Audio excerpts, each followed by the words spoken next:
So, Ryan, we're here because it turned out that we have both read the same book, which Yeah. I'll hold it up just so everyone who's with us can see it. It's called Hated by All the Right People, Tucker Carlson and the Unraveling of the Conservative Mind.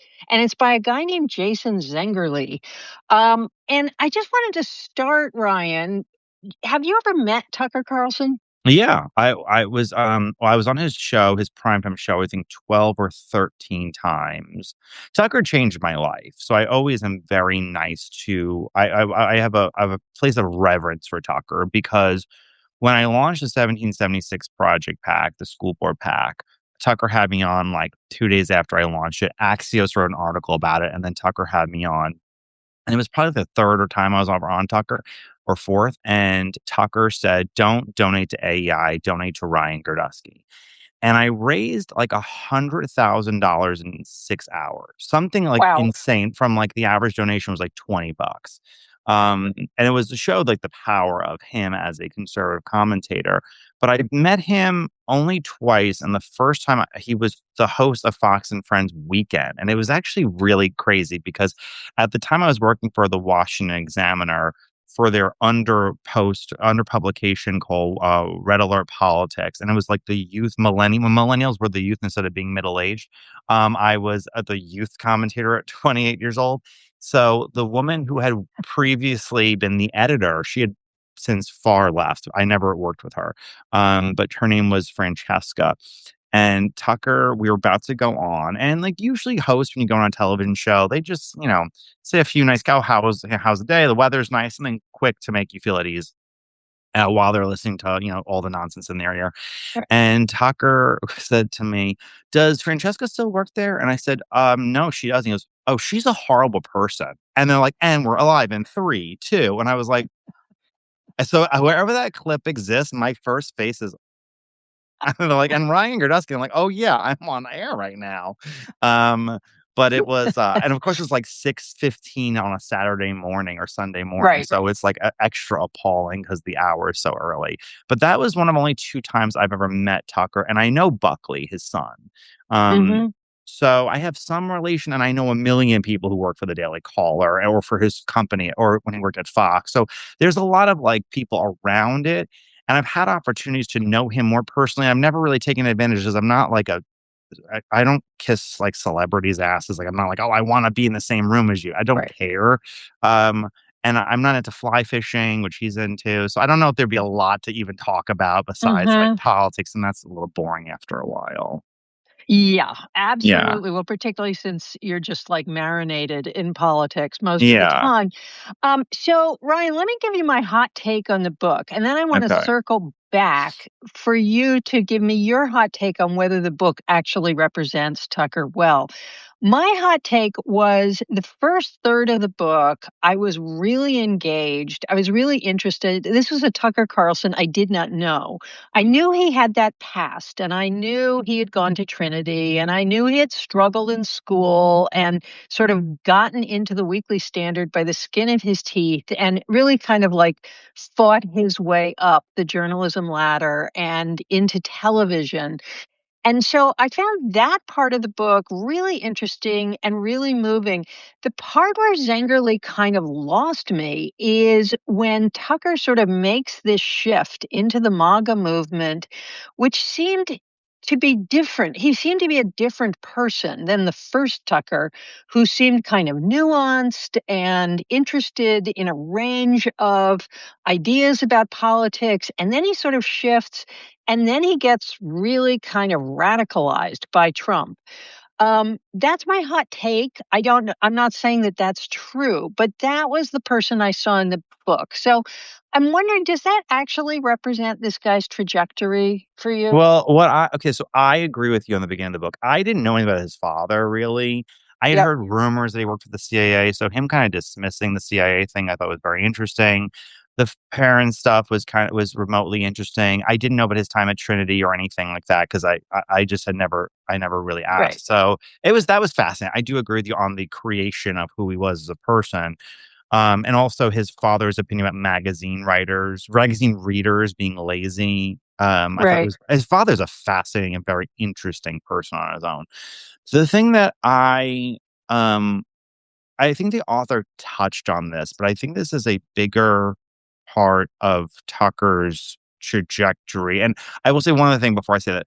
The mistake of this being a book is that because all books have to be written a year before they're actually published, there's so much that the author just can't Right. touch on because we have to publish it. Um, I think that Tucker had experiences of believing in institutions that failed.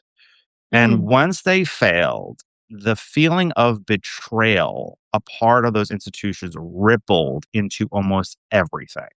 So he goes from being, I mean, not a hard critic of Pat Buchanan, but a soft critic of Pat Buchanan, and a big believer in the Weekly Standard and really the Weekly Standard. I used to work with Bill Kristol. So, I mean, that whole idea. And, and it goes from there. And then the Iraq War is this quagmire. It's everything that every critic of of the war said it was going to be. It turned out to be. And Tucker deserves a little credit in the sense that when confronted with something you believe in that turns out to be wrong, he questioned it. So many people just double, quadruple down on the lie. They just sit there and say, "Well, right. this is what I believe, so I don't care what the lie if it worked Right. or it didn't work." I, what I don't think that he approached strong enough really was how COVID changed Tucker. Because COVID really changed him. The whole, wow, this is not true. How a lot of the things that we did during COVID, which literally made no sense in retrospect, like, and they admitted afterwards that we just made it up. The 6 feet thing was not real. They were throwing, and I get it. It's a crisis. You're doing what you can with what you have. Right. So I give a Right. lot of grace, especially in the beginning. But to a lot of people, COVID was a break moment, like a hard break from any belief in any institution. And it's not Tucker's not alone in this. It's a lot of people. There was a hard break with I don't trust any kind of system anymore. I wish that that was a bigger part of the book instead of making it all about Trump, because I don't Right. think Trump did that to him as much as circumstances in your life did. He had to flee Washington, D.C. because of fear of his personal safety. He's more isolated as a person now, just not only for his own personal thing, but he lives in rural Maine half the year. Right. Like, all of those things create a different so the loss of his I know this from friends of mine who allegedly had told me this conversations. He felt very close to the Murdochs. So to lose his Fox contract, Mhm. allegedly, was a big betrayal. And I feel like these betrayals of institutions and social orders and social trust and personal relationships really fuel a lot of distrust about everything, right or wrong. And there are times that he says things that are not just factually not true. There's some things that he says something where he's onto something, and there's a lot of gray in between. But that is, I think, though, that's really where the author's missing out. The author is a very liberal person, so he everything kind of encompasses into Trump. But that's really where I thought the book was kind of missing something.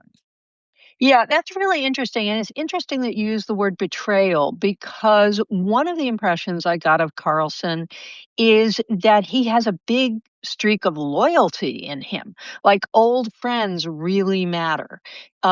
People who worked for him. There's one guy who's working for him at the Daily Caller as a very young person Alex who is Pfeiffer, right. And he's who a friend of mine. okay, who, Yeah, Carlson really goes to bat for him. yeah. There are a range of people who he will help no matter what. So there's a big piece of him that somebody he is loyal to, he remains loyal to, and he really expects that of others too. Well, and like Buchanan, he's not I mean, I have a very limit I know Pat much better than I know Tucker.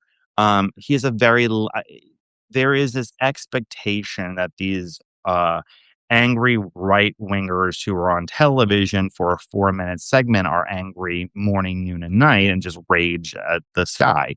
And Buchanan is the nicest, funniest, most, hilarious person who loves white wine and, chit-chatting. And, Tucker, from whatever I gather, is a lot of the same thing. I have a lot of friends who were very close to him for a long time, and so it would make sense that those relationships that you have that convert around politics remain the same for a very long time, because you don't know somebody. I don't watch the news or the television all the time. I don't watch everyone's podcast. I don't know what everyone's always saying. But if I like somebody in personal life, I don't think about what they're saying to the public or on social media. Right. And I think that those relationships really did maintain for a very long time until probably very recently.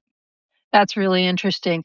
And, one of the sort of big arcs of the book is, and I think, the book's subtitle really speaks to this. What is it? Tucker Carlson and the Unraveling of the Conservative Mind, as if something happened to conservatism that was transformative and irretrievable. And I actually saw it somewhat differently, which is there are all of these different tendencies within conservatism. And you can really see those beginning to come into tension with each other, mostly in the 1990s when Buchanan runs his populist campaign for president in 92. It really bursts onto the national stage. But you could go back to the 1930s and 40s and see a lot of those same tensions. So it seemed to me, and you're sort of the expert on this with your book on nationalist populism, that in fact conservatism flips, that there's a really long period in which the Bill Cristols, a certain kind of educated establishment, is in charge. And then they start to just lose control in 2010 with the Tea Party, and something else is happening that that brings the populist elements into power. Well, the funny thing is, I love the way that they call Crystal a nepo baby in the book, because he really is.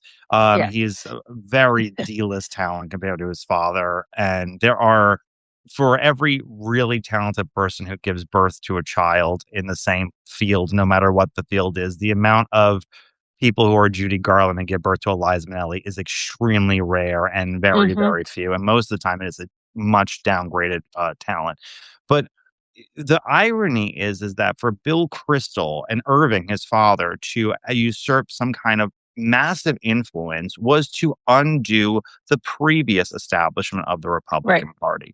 So you have, for decades, you have the old right, which is the opposition to FDR, opposition to the New Deal, a very, very minimal foreign policy. We both read the book on William F. Buckley, where Buckley opposed Right. World War II. That was a very central opinion in the Republican Party. And the fever of I have to oppose communism becomes the identity for the Republican Party in for half of a century. Hmm. And those that were non-hawkish before them passed away. I mean, time went on over the half a century, and the Robert Tafts of the world, moved on, and Bill Kristol took their place.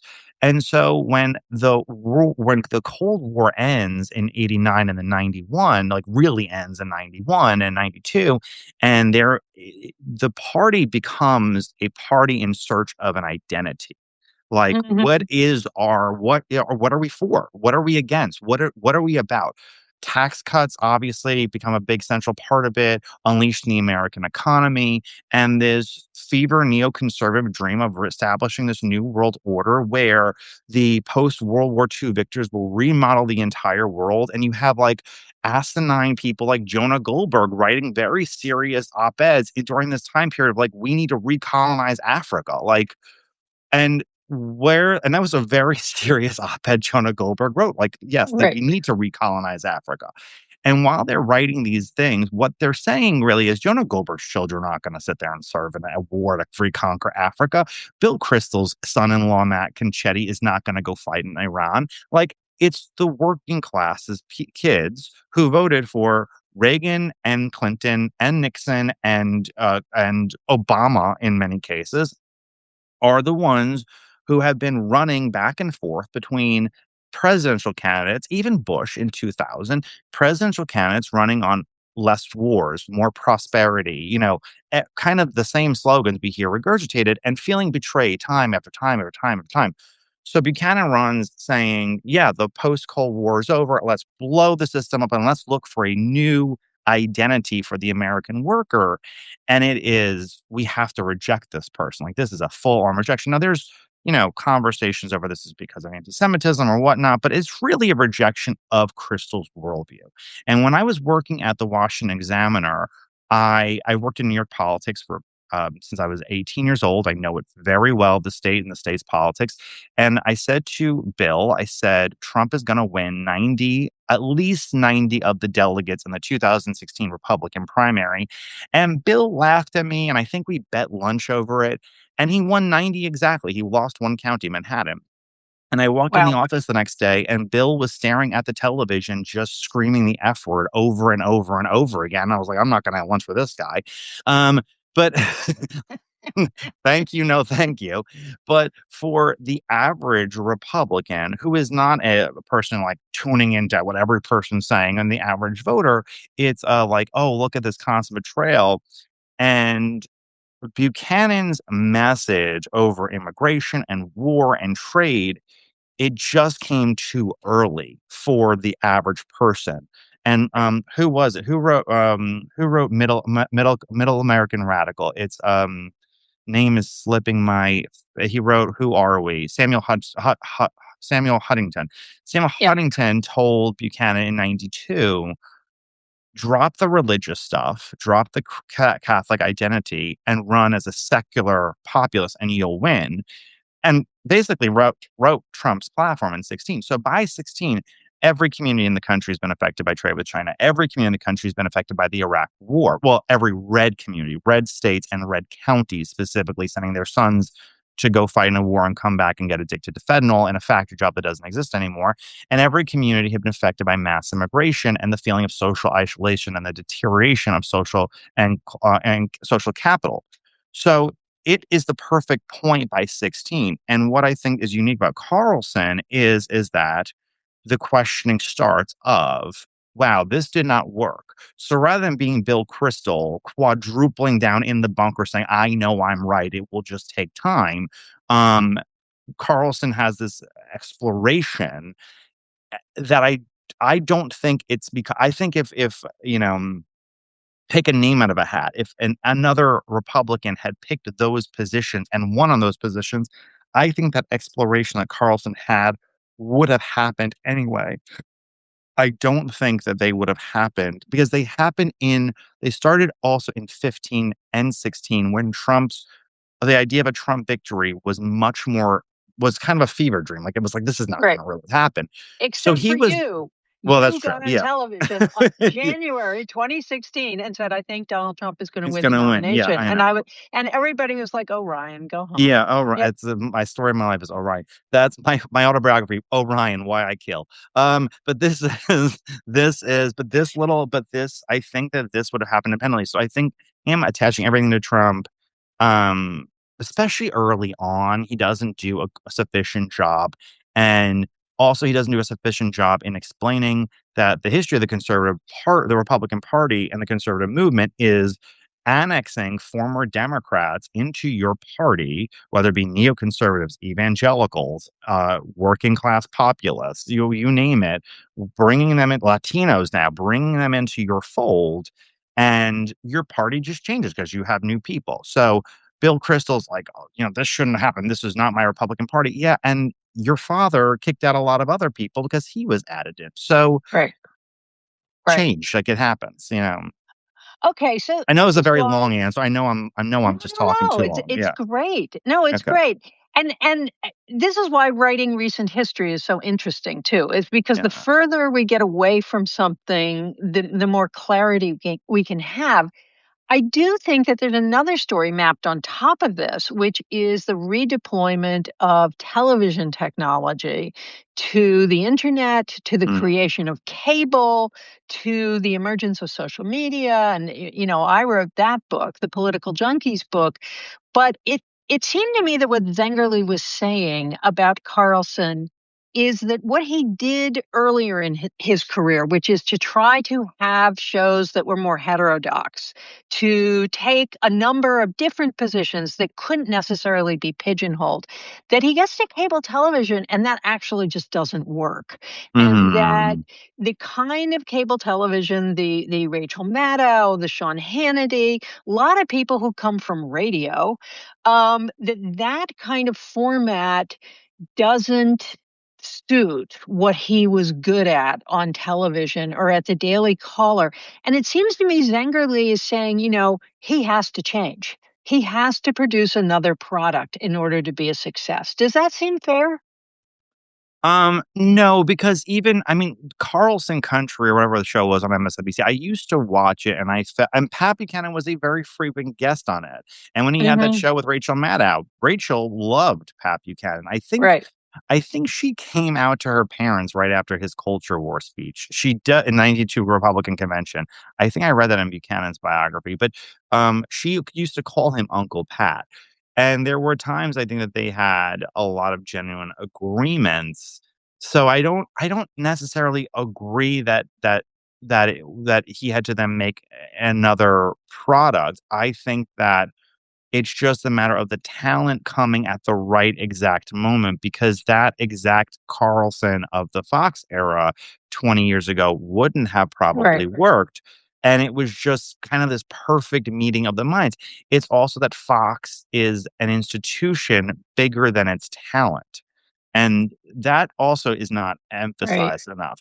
I mean, Right. go back before Carlson when Bill O'Reilly was fired from Fox. People said it's impossible. The network's done for. You can't replace Bill O'Reilly. But the institution of what Fox is larger than anything else on the right. Almost with the exception of Charlie Kirk, um, I really am trying to think, is there any major conservative talent that did not come out of Fox?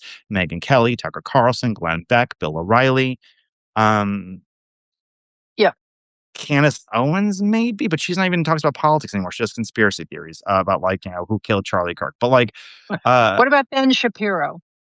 Ben had many chances to try his own Fox show and didn't work. But Yeah. yes, Ben Shapiro is probably one of the very few. But the fact Yeah. that it takes me a second to sit there and scramble and say, is there anybody? Right. Just shows that the institution is larger than the talent themselves. And also, Fox's ratings went right back up after Tucker left. Like after they called Arizona for Biden and it dips and it comes right back up. Like the Right. institution of that network is so Right. ingrained in a way that nothing else really is, probably even on the left too. I mean, Fox Right. really is the station of is the whole thing. So the fact that Fox was giving the green light to say to Tucker, "Don't be Sean Hannity." I did love that the author pointed out that Sean and Tucker didn't like each other that much. That was actually really, really good because they didn't, because they would never see eye to Yeah. eye, and they would that Yeah. path, and that, but it was infinite. It was infamous. It was a lot of gossip in the makeup chairs, whatever, which hosts did not like each other. And you could always see during the send-offs, even this is going back like 10, 15 years, which during the send-offs, who said something kind of very passive Right. aggressive to one another. But he picked up on that they didn't really see eye to eye or like each other. And they have done very limited things since his ascent from Fox, or his descent from Fox. So yeah, I think that that is also kind of is what is part of it. I also wish that they would have picked up, and this is, I know I'm getting on too long for this answer, but like Daily Caller in its first year or two won the Edward R. Murrow Award for journalism Right. for this story called War Horse about like an actual horse being used in either Iraq or Afghanistan in the war, and like put some really serious pieces on. And there was a conversation of how do we become profitable? And Right. that's what every digital outlet in the country, aside from the New York Right. Times because of their games, is questioning is how do I make a profit? How do I not just become a billionaire's, side project until he doesn't care anymore, like the Washington Post?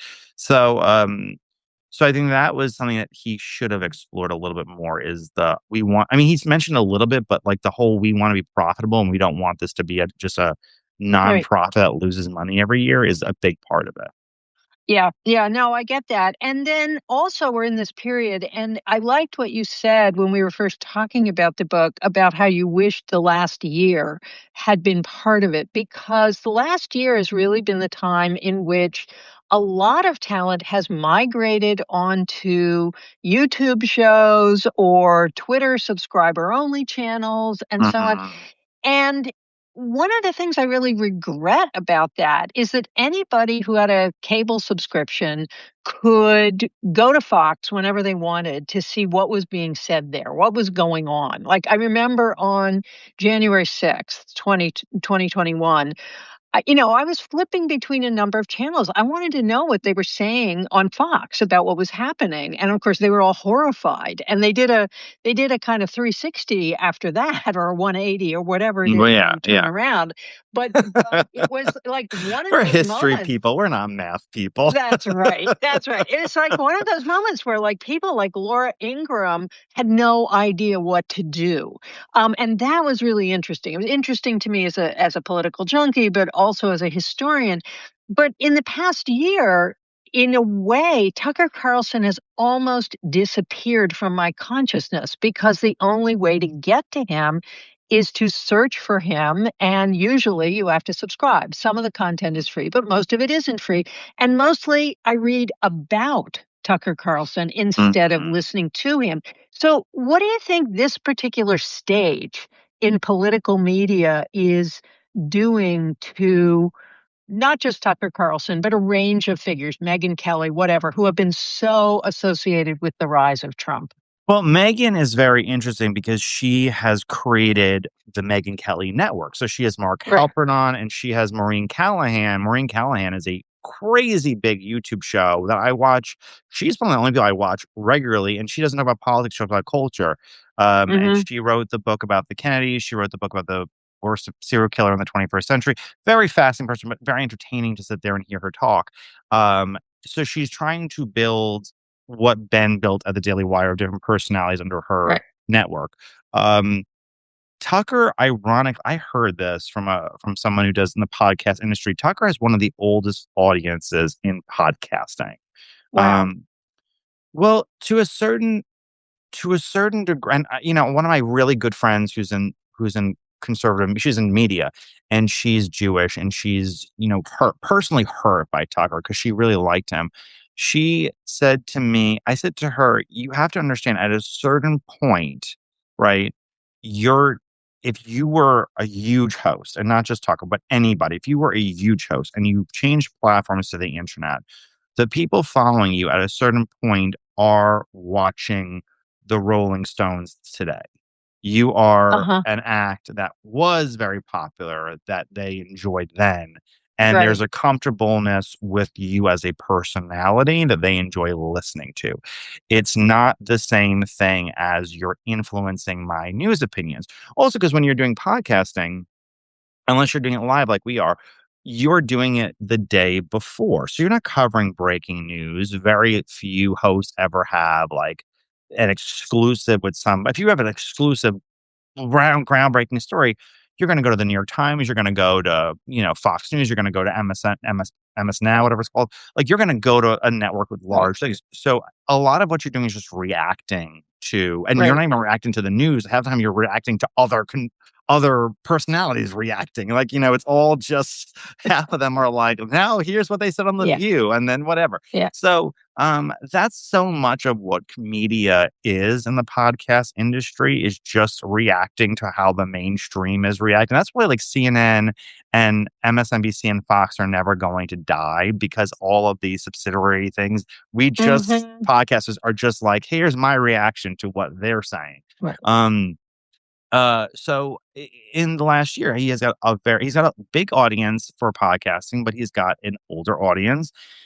And, this obsession over Israel is maddening. Like it's just crazy. And it Yeah. really, and the thing is that a lot of his staff, and they are still friends of him and they still talk about him. I know them personally, still really care and like him as a person and are just feeling truly hurt in a certain way.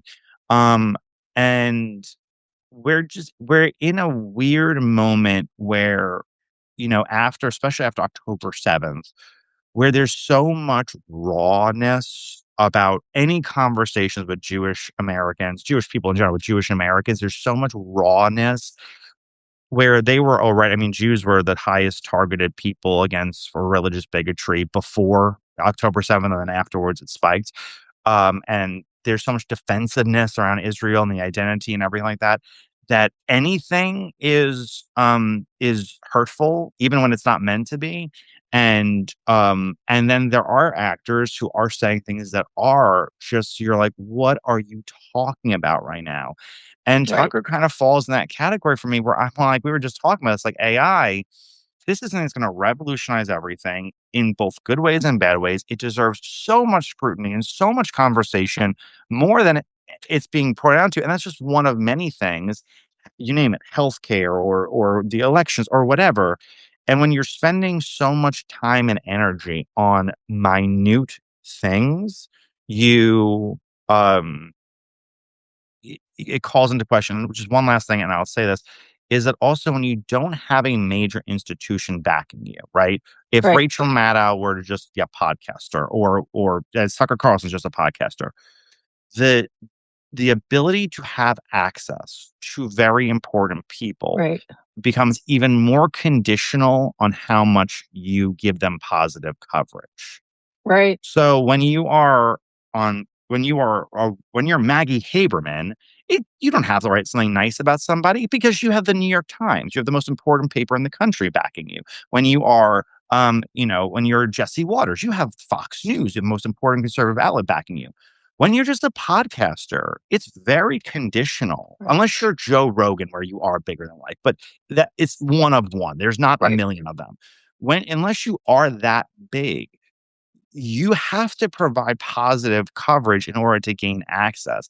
And that is why there's such limiting ability for these conversations to have very impactful things. You may get to know somebody, you may get to find something interesting about them, but you're very rarely going to see podcasters hard grilling, you know, people on issues unless their audience is so substantial large that they basically have an institution on their own. But that's still in legacy media, and that's the importance of legacy media. And I'm sure Tucker kind of finds himself in the same thing as he was granted a lot of access to a lot of very important people since he Yep. left Fox. And if he were to be the, person to grill them, I'm sure access may wither away. And you're only as good as your You last day in the podcasting business. There's no right. guarantee you get this for 2 years, 3 years. So I'm talking way too much, Claire. So No, tell no, me to no, shut up. no. You would have failed me on your test by now. You're like, this guy does But not shut up. but my listeners get to hear me all the time. They don't get to hear you enough. And I'm actually about to let you go back to your work, but I want to ask you one more question because I'm going to recommend Jacob Zengerle's book, the what is it called? Hated by All the Right People, which is a quote from Tucker Carlson when he was over in Hungary visiting with Viktor Orban, and he sort of joined that whole group of people that were going over to talk to illiberal leaders in Europe. Okay, so he tells Viktor Orban, "You're hated by all the right people," and it's an interesting and sort of ironic title because what would it mean to be hated by the wrong people? I mean, who are the wrong people to be hated by?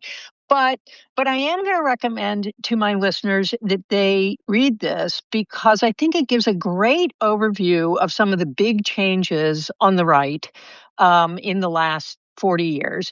I think it gives a great overview of some of the big changes in the media over the last 40 years. It didn't give me a sense past about page 115 that I really knew Tucker Carlson. And so I wonder from your point of Ironically, view, ironically, it becomes less personal, insightful about him as the author when the author actually meets him. yeah, yeah, exactly. Ironically, he become when their relationships build is when you actually know less about Tucker, which is interesting. Ex- yeah, that's right. So, but Carlson also is not really, he didn't get interviewed for the book, did he? No, I don't think so. So, what difference do you think it would have made if Zengerle had actually been able to sit down and say, talk about the last 10 years of Tucker's career? How would that have been different? I think that I think that at this point, Tucker is in a very, like, if you don't like what I do, don't listen to me.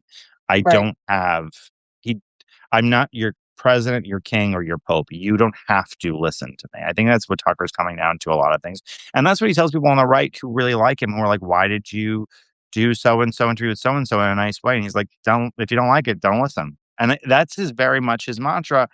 And I think there's maybe a healthy sensibility about that of like, you don't have control over me and you don't have control over Right. most people. So why do I have to live up to your standards? Um, like, who are you? You an honest person? Some people in the media are very captured by their audience and they are afraid of their audience. Um, and I don't think Tucker is. And he's proven actually he's not afraid of his audience. He's willing to sit there and go, further than their level of comfortability on there and not just be a legacy act. Whether or not he's successful is another story. But that is, I think that's what he tries to do. And I don't know if he would have gotten I think it would have been very interesting and insightful to hear him talk about the past. Um, and also talk, this is what they really should have covered. Tucker had immense, and I know this from friends who know him, allegedly. I don't want to get him in trouble, but like, that he had an immensely different spiritual life in the last 5, 6 years, where he Huh. has a different relationship with religion than he used to have. So, and a much more intense one. And I think that that's something that's interesting that was never brought up. That is a Yeah. conversation that should have been more insightful into him. That was barely like, I think it was like 20 words in the whole book that kind of brought this up. So, yeah, it was a good book. It was interesting. It was a quick book. It wasn't a slog. I'm currently reading your recommendation, Gods of New York. It is excellent. So So glad you good. like it. So good. Claire does give great book recommendations out. It is a great book. Great book. Oh, so glad you like it. Well, Ryan, thank you so much. I think, we talk about books all the time between us. My fantasy is that we would get together once a month and talk about a book that we had both read in this Okay. way. I Yeah. think it would be so much fun. You bring I'm reading so much to the 3 right table. now, so I have plenty to work with. So There yeah, you or if I yeah. go. And you read fiction? I don't know. I do. Did you ever Yeah. read The Great Believers by Rebecca Makkai? Yes. Love it. Fantastic. It's so good. Love So it. good. Love Someone it. mentioned it, I was like, "This is a really great," it was a really great book. Yeah. Yeah. Yeah. So Yeah. my fiction recommendation, which we can end on this, is I don't know how you pronounce his name, Colm Toibin, The Magician, and it's about Okay. Thomas Mann and the Mann family. It's fantastic. I'm about Okay. 80 pages in, and I have to have someone take it away from me so that I can do things like my taxes. So that's my fiction recommendation for this Okay. segment. Yeah. Ryan, thank you so much Thank for you. coming and having this chat with me. I think Uh, everybody appreciated it. We have a good audience, and we're going to post it. I'm going to post it on Monday with and some I'll show share it. notes. All right. All right. Fantastic, friend. Talk All to right. you Talk to you soon. later. Bye. Bye.